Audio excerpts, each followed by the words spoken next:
Federal and state governments intensify efforts to increase food production.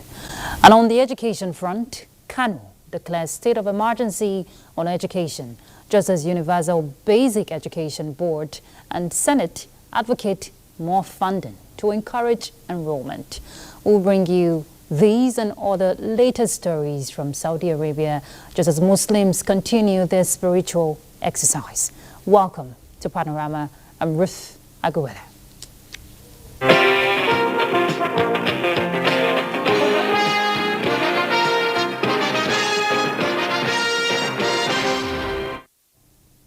Encouraged by how Dangote Refinery and Petrochemical Company Limited is reshaping the landscape of the nation's oil and gas industry through top-quality products and cutting-edge technology, President of the Senate, Godswill Akpabio, says the 10th Senate will provide the necessary legislative support to protect the refinery and improve its capacity. The President of the Senate, who led the leadership of the Red Chambers on a tour to the refinery, says Aliko Dangote is instrumental to the attainment of Nigeria's target of a $1 trillion economy. Joel Popola reports. From the refinery trestle, where crude oil is taken into and out of the refinery to the jetty, the lawmakers were marveled at the level of work on what is reputed to be the largest single-train refinery in the world, with the capacity to produce 650,000 barrels of crude oil per day. Dangote Refinery, which is built on over 2,500 hectares of land, has giant tank farms for storing various petroleum products. The Senate President and the Lagos State Governor say the refinery will put an end to importation of petroleum products into the country.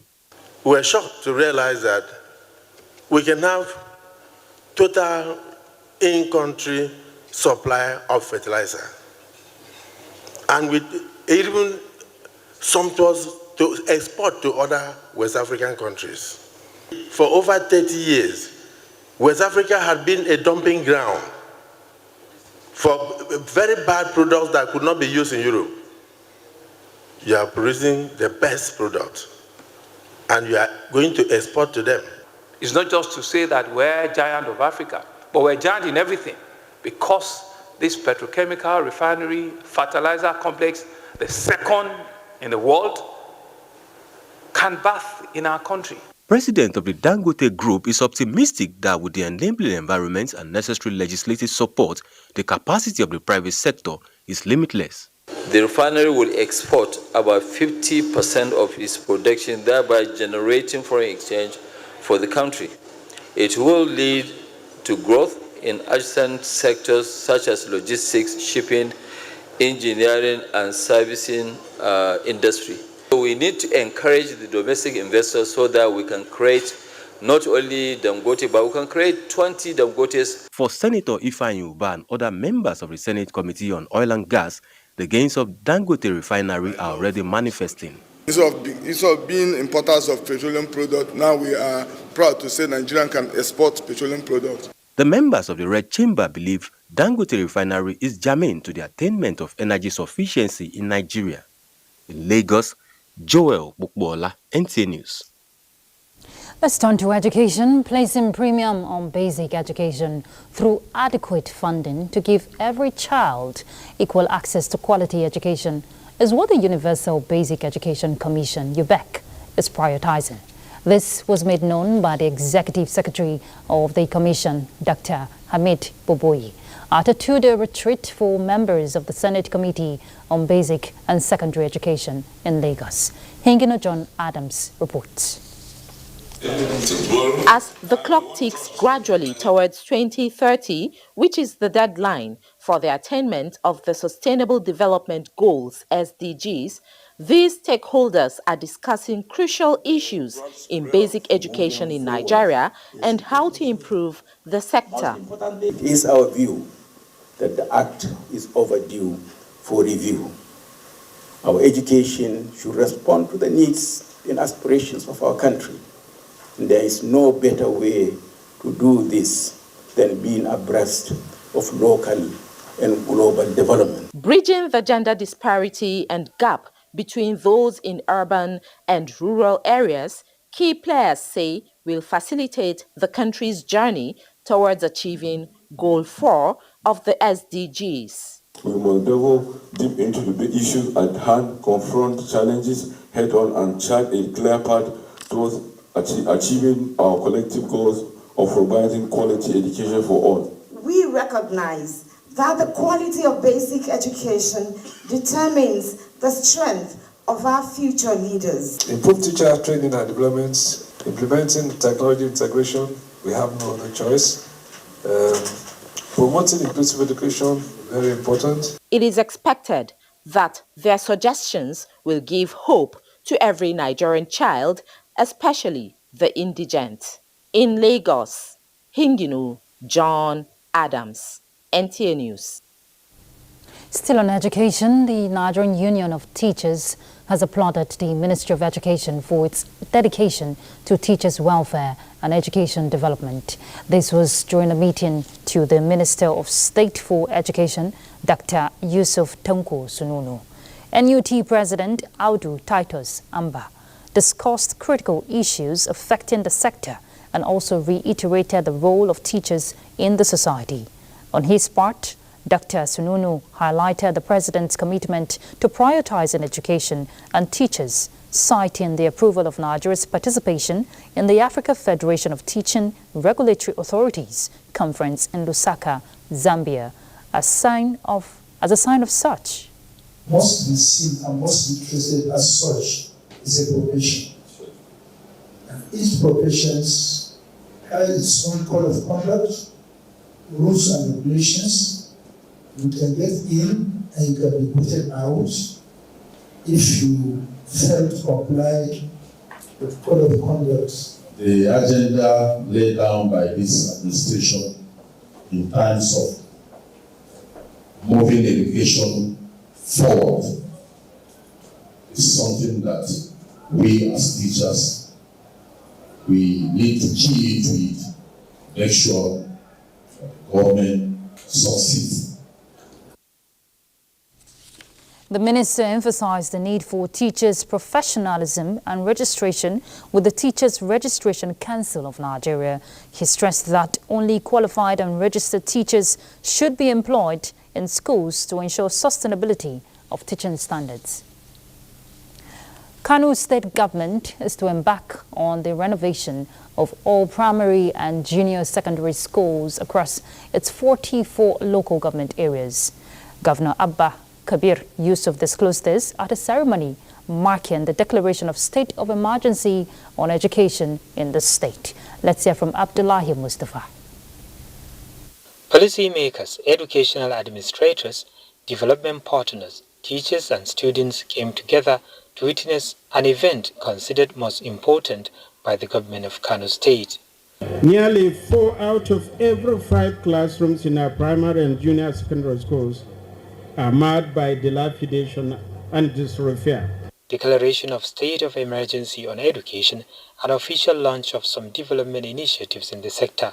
This includes presentation of 5,600 newly recruited teachers, distribution of educational materials and flag-off of mass renovation of school infrastructure. Governor Yusuf also thanked First Lady Oluremi Tinubu for supporting the state with 110,000 exercise books for distribution to primary schools. Former Governor Rabi Musa Konkoso commended the state government for allocating 29.9% of its 2024 budget to education. In Kano, Abdullahi Mustafa, NTA News.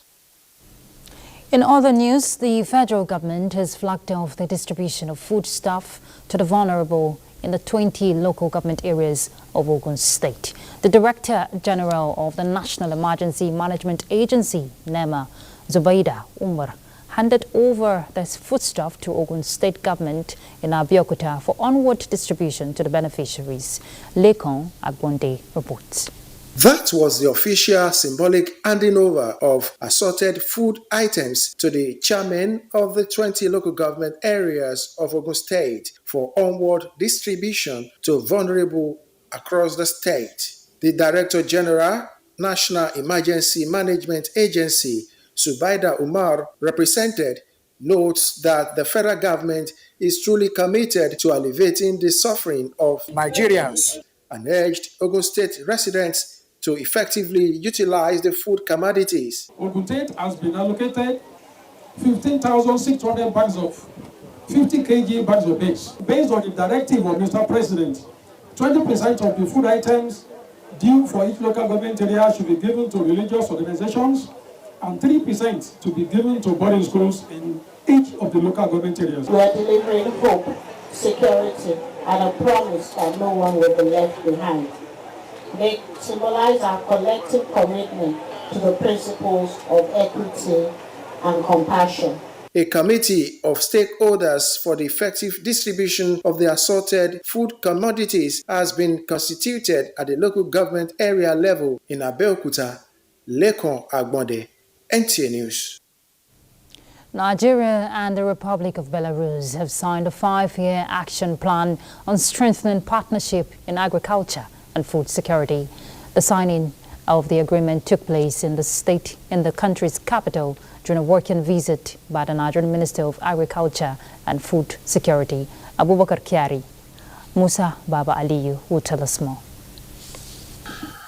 Nigerian Minister of Agriculture and Food Security Abubakar Kyari was in Minsk, the Belarusian capital, for bilateral discussion on agricultural partnership between Nigeria and Belarus.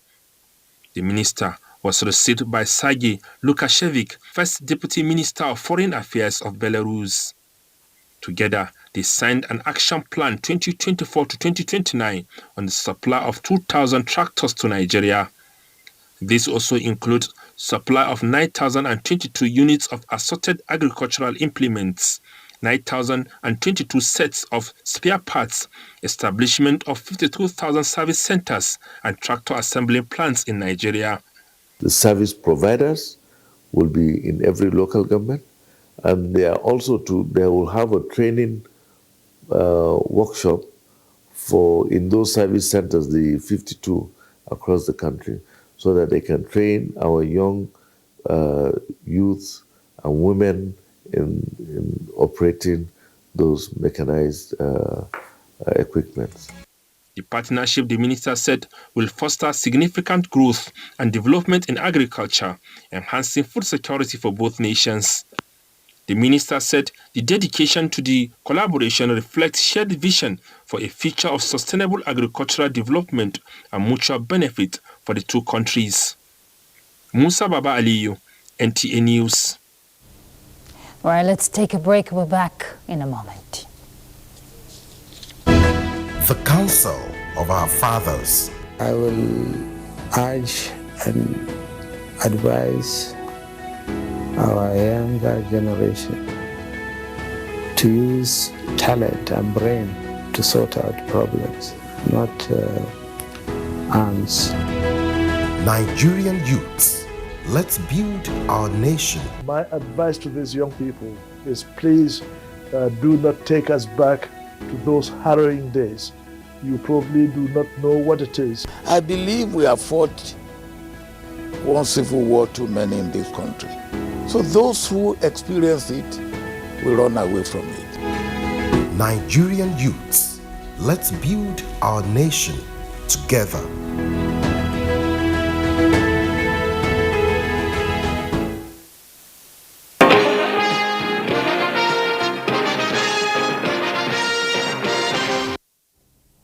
Thank you for staying tuned. The governor of Cross River State, Basi Otu, has underscored the importance of intelligence sharing to crime prevention and national security, promising to build robust synergy with the National Center for the Control of Small Arms and Light Weapons towards the mitigation of emerging security threats in the country. The governor stated this during a courtesy visit by members of the center to his office. Justina Etim reports. Small arms survey conducted in 2020 reveals that Nigeria had an estimated 6.2 million arms in possession of non-state actors and civilians fueling violent crimes in the society. In continued efforts to curtail the flow of illicit arms, the zonal coordinator, South-South National Center for the Control of Small Arms and Light Weapons, Major General Ifyok Martins Obot, retired, is leading a delegation to seek partnership with the Cross River State government aimed at boosting its operations. Our mission is to control the proliferation of small arms and light weapons in Nigeria.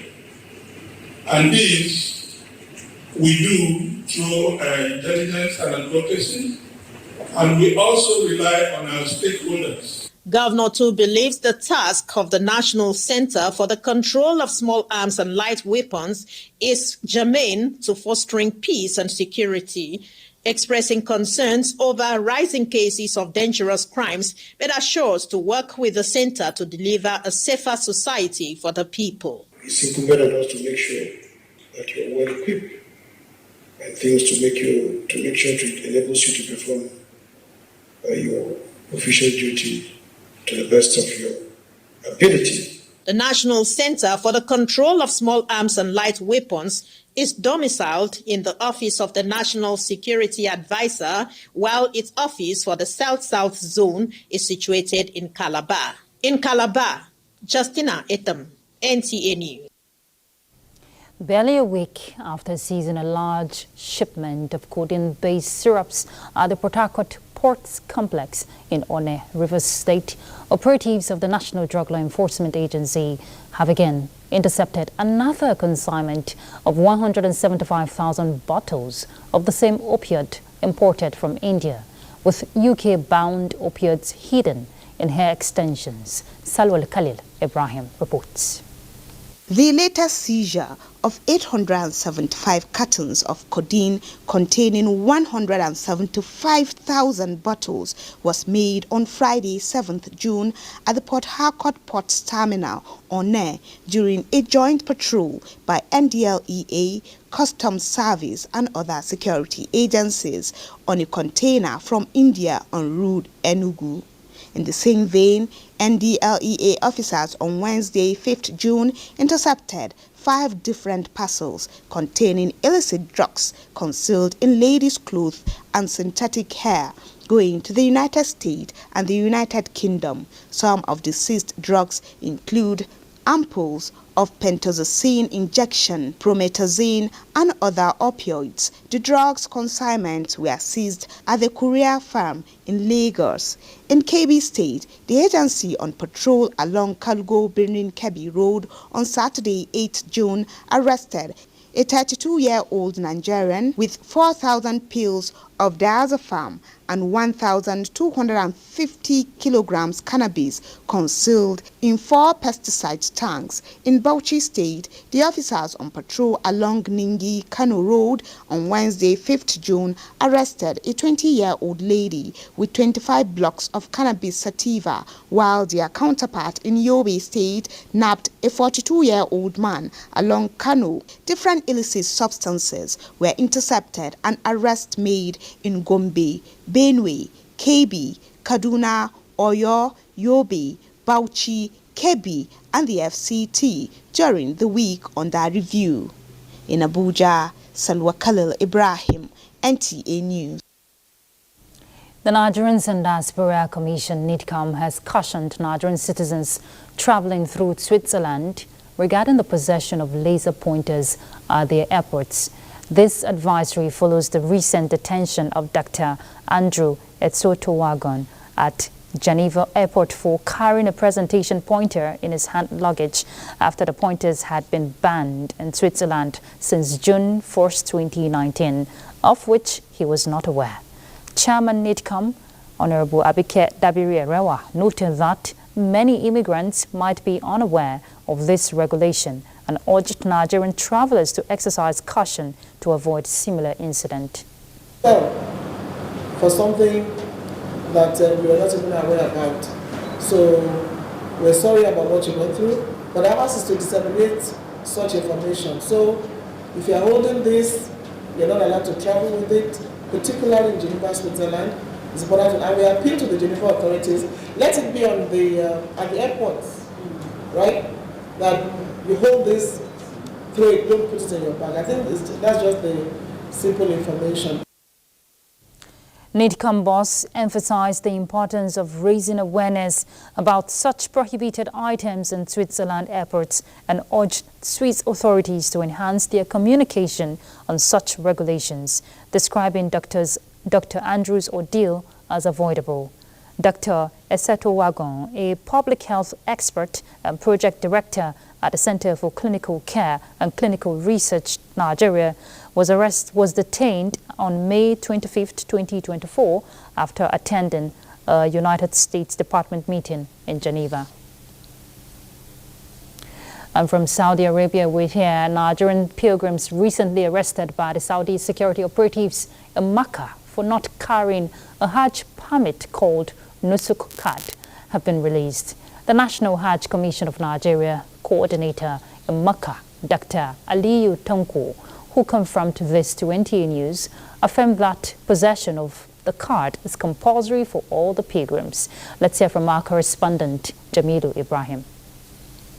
Nusuk card is one of the latest innovations introduced by the Saudi authority aimed at improving the efficiency of the operational procedures for the annual Hajj exercise. The card, which is in digital and physical formats, facilitates easy identification of each pilgrim and is primarily aimed at preventing unauthorized individuals from entering the holy sites. Foreign and domestic pilgrims are therefore required to carry the card during their travel and movement throughout the Hajj season. The card is issued to Nigerian pilgrims by the NACON officials on arrival in Mecca and are enjoined to carry it along with them wherever they go. Some of the pilgrims don't, however, take the Nusuk card seriously and they leave it in the hotel room while going out, even as others say they are yet to be issued one. Say they will do another one for me, and some people, we are many, they never give us. 2 of my roommates were arrested because of this Nusuk ID card.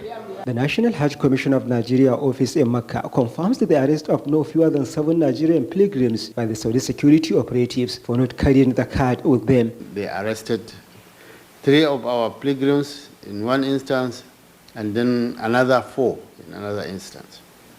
We had to struggle to get them out after taking them out of Makkah.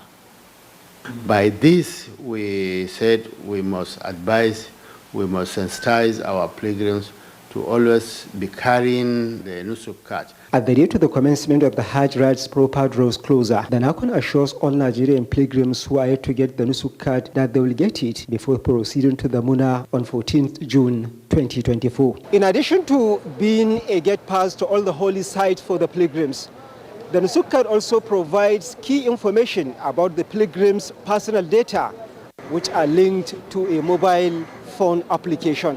From the Kingdom of Saudi Arabia, Jamilu Ibrahim, NTA News. All right, let's find out what's happening in the world of sports.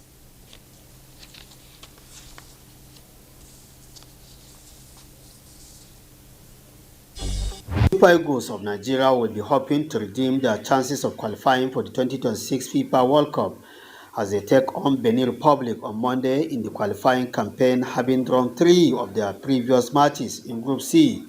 Nigerians expect more tactical and purposeful attitude to the crucial encounter. It's important we dwell on the positives. Finidi George is our own. We need to really look at how best he can handle this. And without our patience, without our support, without our enduring trust in his ability to make the right decisions, I think it's going to be difficult. Lesotho currently tops Group C with 5 points, followed by Rwanda, Benin Republic, and South Africa, tied on 4 points, while Nigeria is 5th. Despite attracting over 40,000 fans at the Nnamdi Azikiwe Stadium, Enugu, the Matchday 35 Nigerian Premier Football League (NPFL) star match and Oriental Derby between Rangers International FC of Enugu and Aimba FC of Aba was abandoned, with the scores 0-0 when Rangers was given a penalty after Godin Obaji was brought down inside the penalty box. We have a disciplinary committee.